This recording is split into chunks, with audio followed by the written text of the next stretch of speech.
না, আমার লুকটা এরকম না, মানে আমি এরকমভাবে সাজিনি। অ্যাকচুয়ালি আমি হেয়ার ওপেন রাখতে বেশি পছন্দ করি।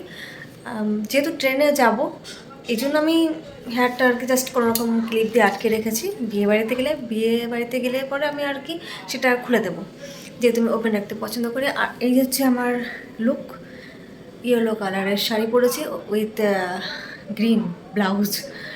ফুল লুকটা তো পরে দেখিয়ে দেবো, নিজে নিজেই সেজেছি। আমি জানি আমাকে দেখতে ভালো লাগছে, আর তোমরা কমেন্ট করলেও কি না করলেও কি। তো চলো বিয়ে বাড়িতে যাই। তারপর বিয়ে বলতে রিসেপশন, আমার হাজব্যান্ডের ফ্রেন্ডের রিসেপশন আজকে, তো সেখানে যাবো। চলো।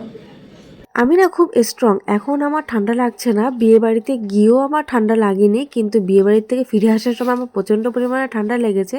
আর এই যে যেই শীতের পোশাক না পরার কারণটা আমি এখনও ভুগছি।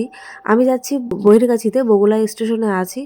আর ভুগছি কারণ আমি অনেকদিন পরে ভিডিওটা এডিট করছি আর আপলোডও করব আজকে, তাই জন্য বললাম। এতদিন ধরে আমি ঠান্ডায় ভুগে গেছি একমাত্র সেদিনকে সোয়েটার না পরে যাওয়ার কারণে। আর এই বিয়ে বাড়িতে এসে না আমার ভালো লাগেনি, অ্যাকচুয়ালি লাইটগুলো না কেমন একটা অন্ধকার অন্ধকার। আমার ওই জন্য ফটো ভিডিও ভালো হয়নি। আর এক জায়গায় গেলে পরে ফটো ভিডিও যদি ভালো না হয় তাহলে আমার বৃথা আছে সেখানে যাওয়া। দিন দিন আমি না ফুচকা প্রেমী হয়ে গেছি, তাই বর বউকে না দেখেই গিফটটা না দিয়েই আমি কিন্তু ফুচকার স্টল দেখলাম যে ফাঁকা, ফুচকা খেতে দাঁড়িয়ে পড়েছি। তারপরে এসেছি বর বউকে দেখতে, প্লাস গিফটটা দিলাম।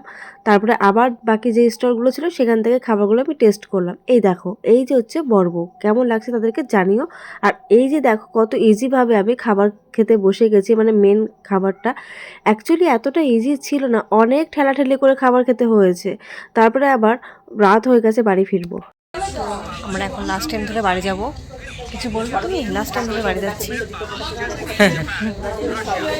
এখন আমাকে দেখতে পছন্দ লাগছে, আমি না সাজলে মানে ভালো লাগে দেখতে। এখন স্টেশনে শুধু কয়েকজন মানুষই আছে, তাছাড়া কেউ নেই। লাস্ট টাইম বুঝতেই পারছো।